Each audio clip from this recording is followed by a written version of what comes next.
All right, made it to Minnesota. Looking for gate D and D3. Going to meet Jason for the first time, and we're going to board a flight together and head to Alaska for him to get his archery brown bear. Let's do it. Little backstory real quick. Summer 2024. My wife and daughter met Phil at a pool bar in Nashville. Their small talk led to him and I becoming Facebook friends. Now fast forward to a week before this trip, my normal camera guy, Oliver Parker, got sick and was not gonna make this hunt. I called Phil, and 7 days later he was on a plane ready to go.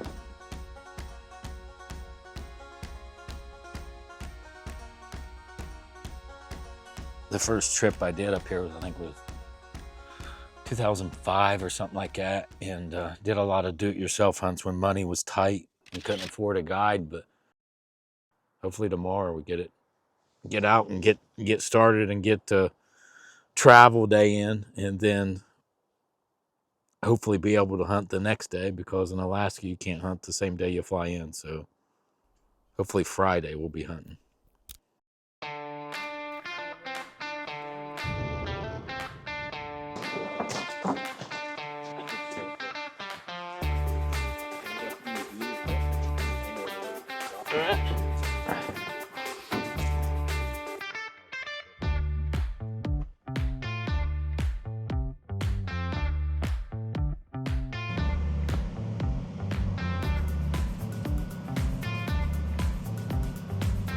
We flew for about 45 minutes, heading towards the coast.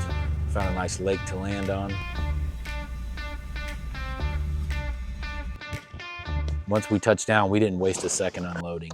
In Alaska, weather can turn fast. We got right to work setting up camp.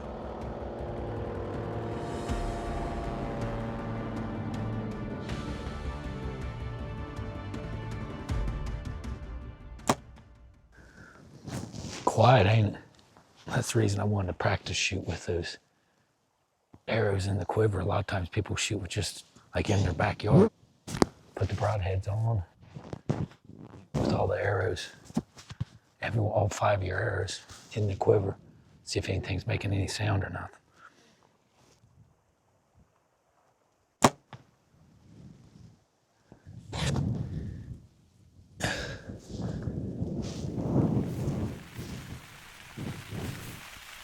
The rain settled in for the night, and we stayed tucked in the tent, listening to it fall, waiting it out, and ready for whatever the morning brought.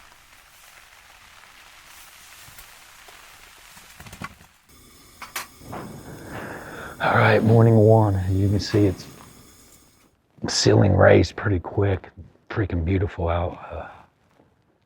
Only maybe a couple miles, 3 miles off the ocean, and we set camp up back off this small little inlet lake, and got a nice little hike back over to kind of camp and keep everything away from where this little inlet's coming in, and it's supposed to be salmon galore, so which is what we need for a bow, or what you need for anything for a fall salmon hunt. So looking forward to it, and we'll make it happen, Amy Corey. We headed west, tracing the same paths caribou have followed for centuries, trails worn deep and packed firm from countless hooves.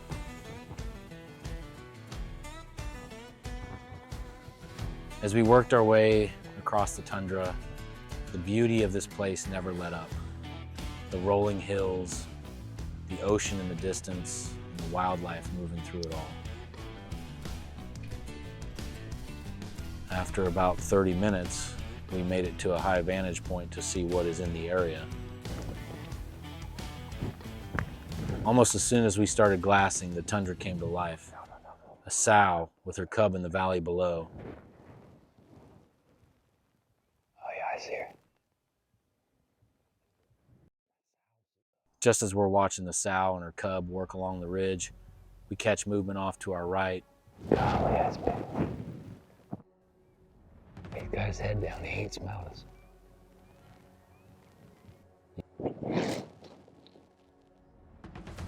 Lean to our right this way. Is there any way we can circle around to the right, keep the wind? That means we can circle around to the right. Stay low, maybe get up on that other hill, see what he's doing. He acts like he's gonna come right up through this wall. I don't see nothing with him.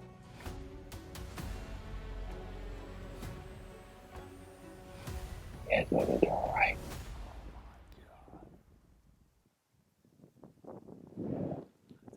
Circle down by that pond. Yeah. Do a nice big loop. With the wind in our favor, we decided to make a move on the boar. He was feeding on crowberries moving to our right, so we played the wind and quickly went to another vantage point with the plan to cut him off.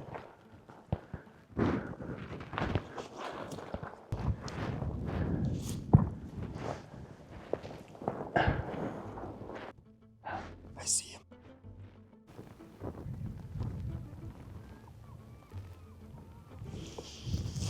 Straight out here. Okay. He's definitely going to the right then. Can you see him? Yeah, oh yeah. Good monster. We kept pushing through the rugged tundra, staying low and making our way to another vantage point. Climb down real quick. Yeah.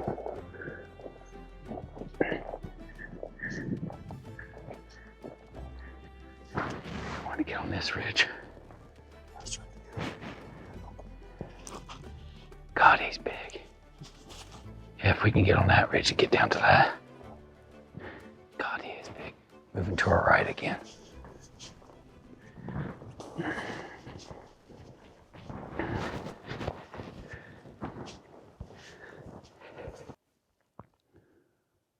This time I thought he was like right over there in that little. That open spot down there. Oh, that's where he was. It's hard to tell, but maybe.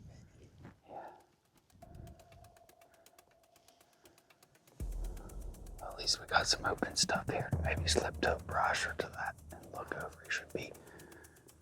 That should be exposed as much as we can get. If we can make it to that little rise, and that should be able to see down in there.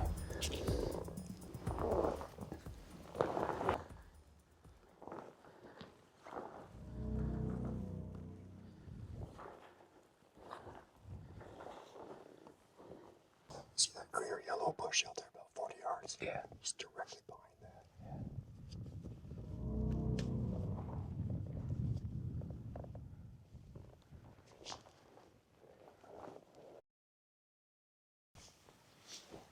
I'll be up there. Should be on this side. I think so. Or do you want me on that side? If he comes this way, it might be better if you're on this side. Okay.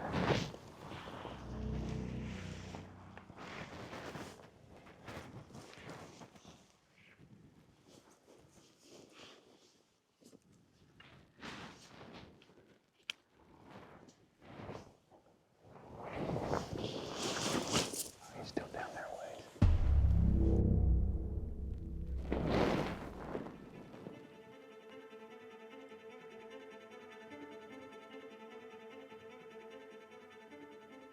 Like that. Dump it in the grass. I want to try to get another 10 points off.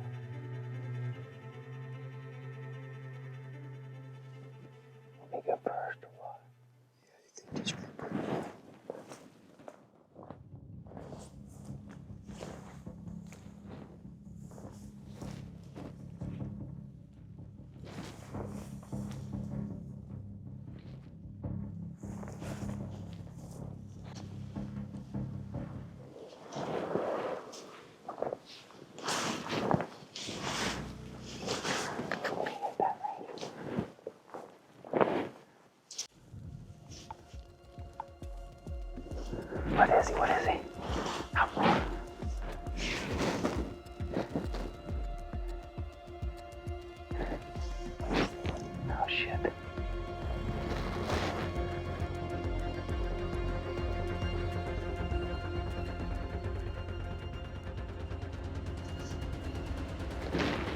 supposed to have to stand up and you read him. I'll have to dial that real quick.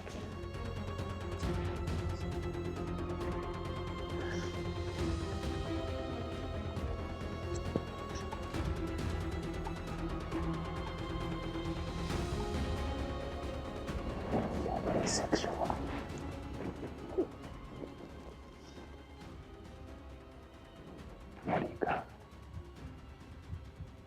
77. 76. 76.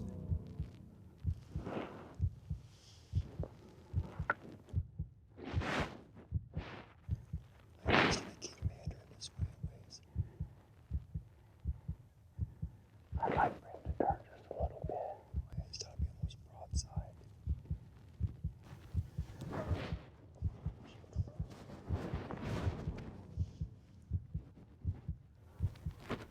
He's gotta, his butt's to us.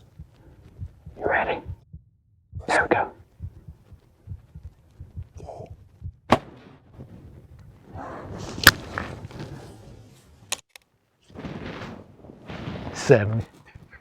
76 yards, baby. Look at the ocean and shit. Look how close we are to the ocean. First shot, it was 76.5 yards, which I practiced all the last 2 years, long distance. This hunt started basically in 2023 with a brown bear with a bow, and I'd never shot a brown bear, and obviously switched to a rifle because of the weather, and just this one I kind of wanted to commit to a bow. 76.5 yards, and I shoot, and I think, did I just miss? And the arrow just drops in like you. I'm knock on wood. I think I blew his heart out. It's definitely straight money shot. And when it bit at the arrow and kind of turned around, his shoulder lodged the arrow back out a little bit. But we're getting ready to go walk up on a once in a lifetime bow kill trophy.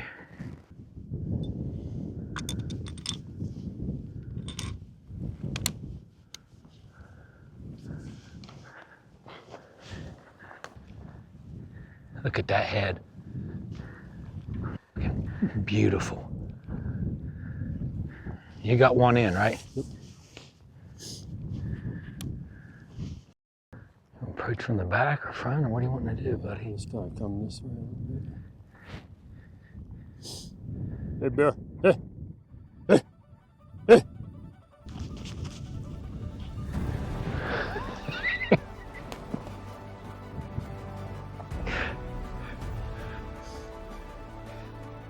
Yes! Woo! Look at that entry hole. Maybe a pinch high. Look at the freaking head. Here's your arrow.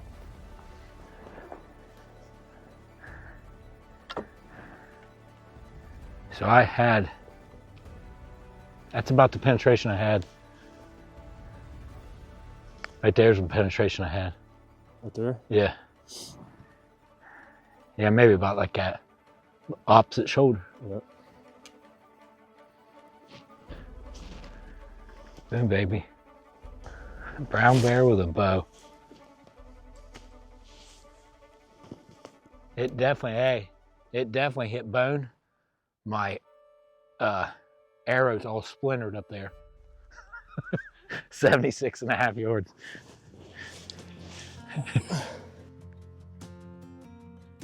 How dark chocolate it is to light brown to freaking like blonde. Oh shit. Look at those things. I can't believe it, man. Can't believe it. All the time and energy and effort, have it come together, is just unreal. 76.5 yards. Hit it freaking perfect. Beautiful specimen.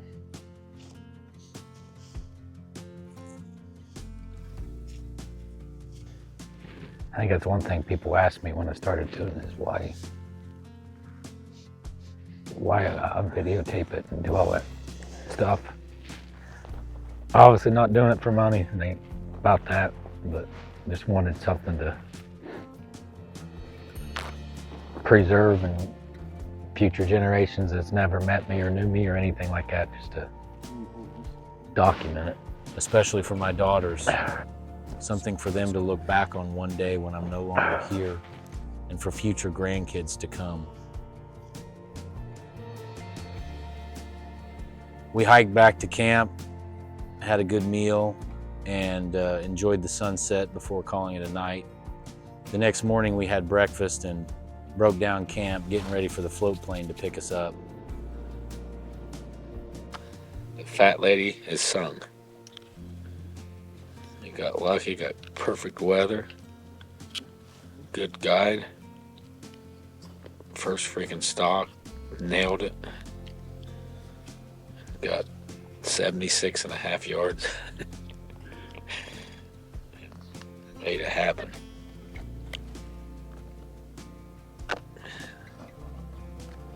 Gotta go home early, maybe take Steph to Key West.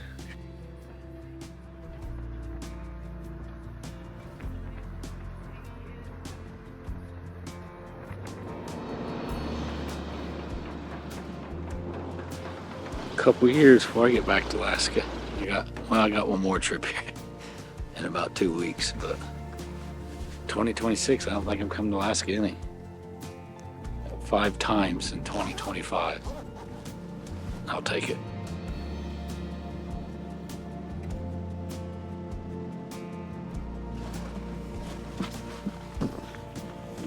You know, that's one thing they say, that things might not get better with age. I think your appreciation for shit like this does.